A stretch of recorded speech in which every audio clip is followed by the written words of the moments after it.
Boa noite. Rio Grande do Norte atinge o pico na pandemia da Covid-19.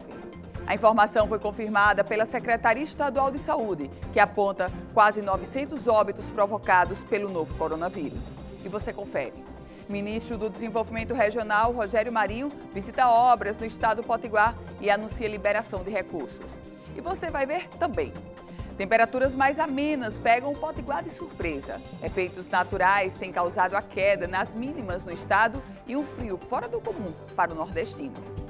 E ainda, o conflito da volta da economia para quem tem filhos em casa e ainda não sabe quando as aulas serão retomadas. Hoje é quinta-feira, 25 de junho de 2020 e o Band Cidade começa agora. A Polícia Federal apreendeu hoje 59 quilos de maconha no Aeroporto Internacional Aloysio Alves, no município de São Gonçalo do Amarante. Essa foi a maior apreensão de drogas já realizada no terminal. 2 mulheres foram presas. A droga estava distribuída dentro de 4 malas. Foram encontrados escondidos na bagagem 52 tabletes de maconha, cerca de 60 quilos da droga. As malas pertenciam a 2 mulheres, uma manicure gaúcha de 24 anos e uma paraense de 27 anos, que desembarcaram de um voo que vinha de Florianópolis. A dupla chamou a atenção dos policiais federais durante a fiscalização no desembarque. Na abordagem, elas afirmaram que estavam viajando a passeio e que ficariam hospedadas em Ponta Negra, mas não tinham passagens de volta e não souberam informar a data de retorno para casa. Quando os policiais federais pediram para que elas abrissem as malas, as 2 disseram que não tinham as chaves. A dupla foi indiciada por tráfico interestadual de drogas. Esta foi a maior apreensão de droga já realizada pela Polícia Federal no aeroporto. Há menos de um mês, eu me recordo que nós trazíamos aqui no Band Cidade uma outra grande apreensão de droga no Aeroporto Internacional de São Gonçalo do Amarante. Naquele momento, a maior apreensão. Agora os números são superados e a Polícia Federal apreende quase 60 quilos de maconha. O fato concreto é que o terminal aeroportuário do estado do Rio Grande do Norte, ele se transformou como uma espécie de entreposto para a entrada da droga na região e no estado, claro. A ocupação de leitos no Rio Grande do Norte por pacientes com a Covid-19 voltou a crescer e chegou nesta quinta-feira a 96%. Segundo os dados da Secretaria Estadual de Saúde, o estado tem atualmente 750 pacientes internados devido ao novo coronavírus. Outros 146 pacientes aguardam leitos, 84 deles em estado crítico. Segundo a subcoordenadora de Vigilância Epidemiológica do Estado, Alessandra Lucchesi, alcançamos o pico da doença agora. A gente vai conferir a declaração de Alessandra Lucchesi. Em decorrência disso, analisando o cenário epidemiológico, hoje a gente consegue evidenciar que estamos, sim, nesse pico da pandemia aqui no Estado e há necessidade de uma atenção ainda mais redobrada para a situação que está acentuada nesse momento. Ainda durante a coletiva, a subcoordenadora atualizou os dados de confirmações da doença. O Rio Grande do Norte conta hoje com 22.599 casos confirmados. Outros mais de 30 mil estão em investigação. O número de óbitos confirmados chegou a 858. Outros 144 seguem em investigação. Falando sobre política administrativa, o ministro do Desenvolvimento Regional, Rogério Marinho, desembarcou no estado ontem para cumprir uma extensa agenda. O ministro visitou a construção da barragem de Oiticica, a barragem Passagem das Traíras e ainda participou da inauguração da estação de VLT no município de Parnamirim, região da Grande Natal, e ainda anunciou a liberação de 75 milhões e meio de reais para a Companhia Brasileira de Trens Urbanos. Hoje, Rogério Marinho anunciou a liberação de recursos para as obras de engorda da praia de Ponta Negra. Na manhã desta quinta-feira, o ministro do Desenvolvimento Regional, Rogério Marinho, esteve em Ponta Negra para acompanhar os serviços de engordamento da praia, obra realizada em parceria entre o governo federal e a gestão municipal. Estamos visitando a praia de Ponta Negra, que é o cartão postal aqui da cidade do Natal, é assim a nossa porta de entrada para uma atividade que é extremamente relevante, que é o turismo. Acredito que é um ganho extraordinário, né? Você vai mudar a feição da praia, e não apenas a engorda da praia, como a urbanização da praia, né? Os calçadões, as áreas de de entretenimento, né? Enfim, todo esse mobiliário urbano que vai ser acrescido e isso vai dar uma nova visão à Praia de Ponta Negra. A obra tem um orçamento estimado em 39 milhões de reais e contemplará toda a extensão da faixa de areia, além da recuperação da orla marítima. O importante é que os recursos estão aqui, né? E que a obra certamente ela é irreversível, né? E quem vai ganhar com isso é a população, não apenas da cidade do Natal e de Ponta Negra, mas do estado do Rio Grande do Norte. A licença está sendo providenciada, o secretário esteve ontem lá no IDEMA, está para ser liberada a licença e aí, liberando, a gente licita e começa a obra. O prefeito de Natal ainda ressaltou a importância desses serviços para a retomada do turismo na capital. A engorda de Ponta Negra, que é uma obra fundamental para o turismo da cidade de Natal, que é a principal atividade geradora de emprego e renda. Durante a passagem pelo Rio Grande do Norte, o ministro do Desenvolvimento Regional, Rogério Marinho, confirmou que antes do fim do primeiro semestre do próximo ano, a construção da barragem de Oiticica precisa estar concluída para receber as águas da transposição do Rio São Francisco. Ele afirmou que o reservatório será uma espécie de caixa d'água para recepcionar as águas do eixo norte da transposição do São Francisco. Transposição do Rio São Francisco que nós aguardamos há mais de 10 anos. Transposição do São Francisco, que já chegou em Pernambuco, na Paraíba, mas ainda não chegou ao Rio Grande do Norte. Quantas vezes nós já escutamos essa promessa de que a transposição chega no próximo semestre? Escutamos na gestão Lula, escutamos na gestão da ex-presidente Dilma Rousseff, agora a gente escuta na versão da gestão do atual presidente Jair Bolsonaro. Esperamos sim que a transposição do São Francisco chegue ao Rio Grande do Norte. E nesse contexto, a barragem de Oiticica, que está há mais de 7 anos de obra, com mais de 70% concluída, também nós esperamos que ela seja finalizada. Nas palavras do ministro Rogério Marinho, ela precisa ser concluída para já receber as águas da transposição do São Francisco. Queira Deus que tudo seja tão rápido quanto o prazo que ele deu. Vamos agora a Brasília conferir as notícias do dia no Congresso Nacional. Quem traz as informações para a gente é Napoleão de Castro. Muito boa noite para você, Napoleão.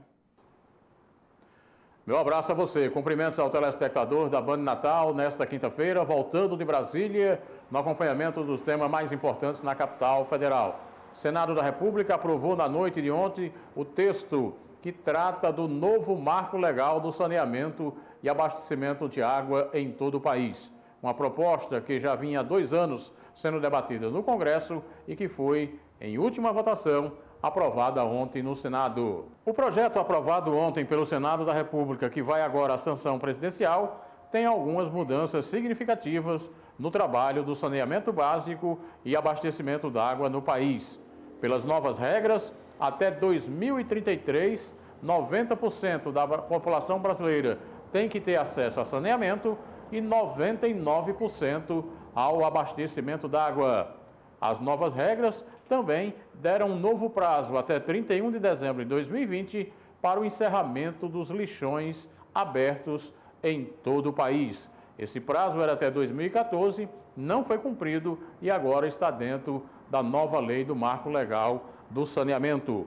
Pela nova proposta, a exclusividade de empresas estaduais, estatais ou públicas passa a ser dividida com empresas privadas, abrindo concessão para a privatização de empresas de saneamentos estaduais em todo o território nacional. E o debate é em cima das eleições 2020. Depois de aprovado no Senado da República em 2 turnos, a PEC vem agora para aprovação na Câmara Federal. Eu conversei com o deputado Rafael Mota, do nosso estado. Ele falou que o debate na Câmara será bem diferente e ainda se preocupa com esse momento de pandemia em todo o país. O texto que foi já aprovado no Senado, ele deve chegar na Câmara dos Deputados já nos próximos dias. Vai ser a oportunidade que nós, deputados federais, teremos para apreciar essa proposta, que, do meu ponto de vista, não existe ainda um consenso na Casa. Então, ao meu ver, sobretudo nesse momento, devemos levar em consideração a segurança das pessoas, a questão de saúde pública. O coronavírus já matou mais de 50 mil brasileiros e os números continuam crescendo. Então, nesse momento, preservar vidas é o mais importante. Deputado Rafael Mota, em entrevista à Band Natal. Napoleão de Castro, para o Band Cidade. A estação mais fria do ano começou no último sábado. E aqui no Rio Grande do Norte, as temperaturas devem ser bem diferentes dos anos anteriores. O inverno aqui no estado é marcado por temperaturas altas, que só baixam no período da noite. Nas últimas semanas, o Potiguar tem notado um clima mais frio durante todo o dia. Nós estamos observando um aumento dos ventos já durante o mês de junho. Normalmente, esse aumento dos ventos acontece durante os meses de agosto, setembro e outubro, que é o período de ventos fortes aqui no Nordeste. As temperaturas médias deverão variar de 20 a 27 graus até o final do mês de julho. Gilmar Bistrô, chefe da unidade de meteorologia da Emparne, explica que o inverno deste ano chegou com características diferentes dos anos anteriores. Nós estamos sob influência do fenômeno Laninha, as águas mais frias no Oceano Pacífico. Isso aí traz algumas mudanças no comportamento de algumas variáveis, principalmente na questão do vento. Nós teremos maior circulação de vento aqui sobre o Nordeste, isso faz com que haja uma renovação constante do ar, mantendo o ar, a temperatura um pouquinho abaixo do normal. Após 6 anos de seca, a expectativa da empresa de pesquisa agropecuária do Rio Grande do Norte é de chuvas para os próximos 3 meses. Ainda nós estamos com deficiência hídrica na região do Agreste. Poucos reservatórios estão com armazenamento suficiente para abastecimento. Estamos ainda, digamos, com uma seca hídrica acontecendo na região do Agreste, diferente das outras regiões. A região oeste central, a questão hídrica praticamente ela está em 50%, como tem mostrado os dados. E a gente confere agora a previsão do tempo para amanhã, sexta-feira, em parte da região Nordeste. As informações são da Somar Meteorologia.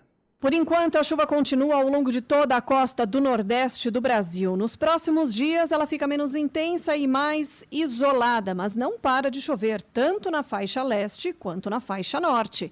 Amanhã, sexta-feira, terá pancadas de chuva em São Luís do Maranhão e a máxima prevista é de 30 graus. Teresina, por enquanto, com tempo firme na sexta-feira e máxima de 34 graus. No fim de semana também vai fazer 34 graus e tem previsão para algumas pancadas de chuva. Em Natal, deve chover na sexta, no fim de semana, e semana que vem a chuva volta a aumentar. A máxima prevista para sexta-feira é de 29 graus. Recife, com chuva menos intensa em relação aos últimos dias, mas ela volta a aumentar a partir do domingo. Amanhã, a máxima fica em torno dos 27 graus. E no próximo bloco, eu recebo para uma entrevista via Skype o presidente da CDL Natal, José Lucena. Band Cidade, volta já.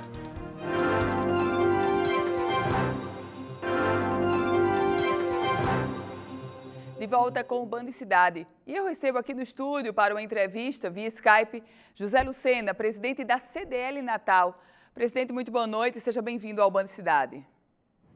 Boa noite, Ana Ruth, e boa noite, ouvintes da Rádio Cidade.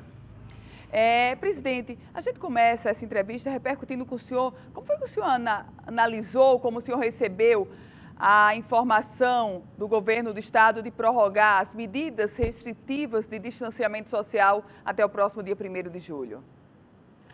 Ana Ruth, foi um banho de água fria que botaram na nossa fervura, porque nós estávamos trabalhando com essa data, porque você sabe que para abrir o comércio, não é só dizer vamos abrir o comércio. Você sabe que tinha gente que estava de férias, tinha gente que estava com o contrato de trabalho suspenso. Então, quer dizer, quando a gente teve aquela conversa com o governo e eles sinalizaram que ia abrir dia 24, que nós passamos para os nossos associados, começa todo um processo de readaptação, de chamar o colaborador, de preparar a loja, de botar o álcool gel, botar o dispensador, fazer tudo o que tem que ser feito para poder reabrir a loja. E na hora que a gente recebe uma notícia dessa, realmente é um banho de água fria na cabeça da gente. Presidente, a governadora Fátima Bezerra, ontem, em entrevista coletiva, ela sinalizou para o dia 1º de julho, mas ainda condicionou a questão dos leitos de UTI e semi-intensivo, ou seja, me parece que o governo ainda não chancelou em definitivo essa situação para o dia 1º de julho. O que o senhor pensa sobre isso? Ana Ruth, vamos apelar para o bom senso, porque nós já estamos há mais de 100 dias parados. e essa paralisação não foi programada. Nós fizemos uma paralisação forçada, foi abrupta. Então, ninguém estava com caixa preparado para parar 100 dias. Você sabe o que é uma empresa com 100 dias sem faturar, só pagando? Quantas vão sobrar? O que vai acontecer com a nossa economia? As federações do comércio, da agricultura, da indústria, elas sinalizam para entrar com uma ação judicial contra o governo do estado. O senhor concorda? Olha, eu escutei isso aí. Agora, acho difícil eles abrirem, mas eu estou acreditando, Ana, que vai acontecer a abertura, porque não é possível que esse pessoal não seja tão insensível a ponto de deixar morrer a nossa economia. Presidente José Lucena, como é que o senhor imagina essa reabertura? E vou mais além, o senhor concorda com esse planejamento que já foi até divulgado em 3 fases, sendo a primeira fase com 3 etapas? Olha, é o que nós temos. Nós da iniciativa privada, a várias mãos, fizemos esse planejamento, certo? E eu acredito que vai dar certo, porque também a retomada, Ana, ela não vai ser de forma total. Você não vai de 0 a 100 no mesmo dia. Você vai ter que ir gradativamente chegando ao nível de faturamento que você tinha.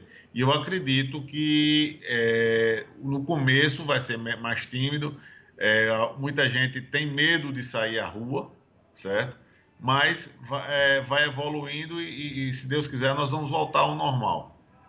E sobre o comportamento do consumidor, o que o senhor espera do consumidor nesses primeiros dias quando for reaberto, presidente? E eu faço essa pergunta lembrando, acho que foi em Fortaleza, eu não lembro a capital do Nordeste, que quando o shopping foi reaberto, até foram aplaudidos tudo. Como é que o senhor imagina esse consumidor depois de 100 dias com tantas medidas restritivas? Olha, o consumidor acho que está ávido para comprar, né? Porque você está preso a 100 dias sem sair, sem estar na rua. Então, vai haver uma demanda, mas eu peço ao pessoal que tenha paciência, vamos fazer com calma, porque não adianta a gente querer fazer uma retomada de forma abrupta. Nós temos que fazer uma retomada de forma pausada para que tudo dê certo, Ana, porque se for muita gente para a rua, vai voltar o isolamento. E é isso que a gente não quer. A gente quer fazer uma retomada calma e tranquila. Presidente, a gente sabe que quando o comércio voltar, vai ser, digamos, uma nova situação que estão chamando de um novo normal. Esse novo normal vai exigir um custo mais elevado na planilha do comerciante. Eu digo isso pela questão simples, por exemplo, do álcool em gel, da questão das máscaras para os colaboradores. Como é que o senhor avalia esse novo custo do novo normal? Olha, vai existir esse custo novo normal, mas você também há de convir que o comércio ganhou muita experiência na parte e-commerce, na parte takeaway, na parte de delivery. Então, eu acho que uma coisa vai compensar a outra, não sabe, Ana? Porque você também vai sair mais forte dessa crise, porque você aprendeu uma nova forma de comercializar.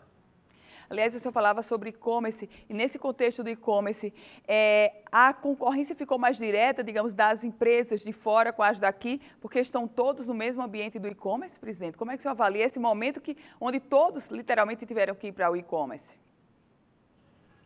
Ana, o e-commerce é um grande mundo, né?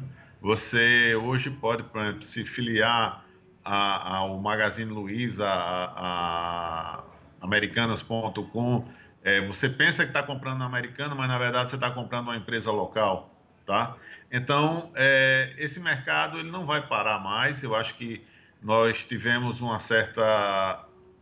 Avançamos de uma forma muito rápida nesses 3 meses de pandemia que nós estamos e não vai ser mais como era antes. Mudou muita coisa.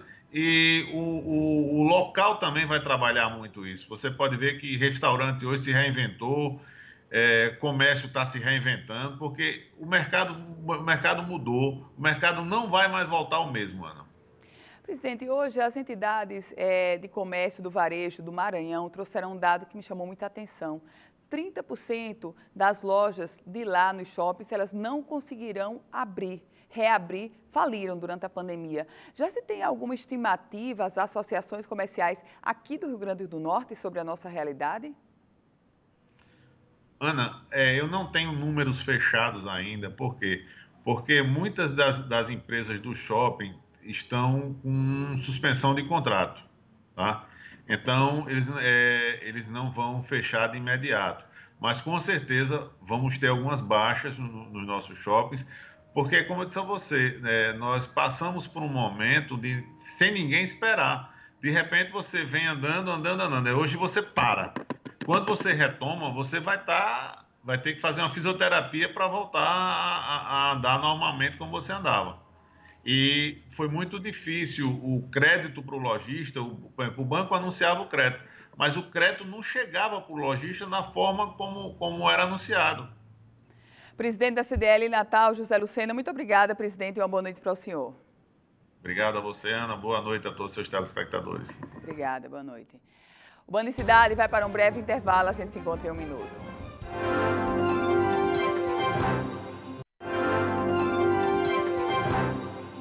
De volta com o Band Cidade. E muitos pais que estão voltando ao trabalho agora enfrentam mais uma dificuldade.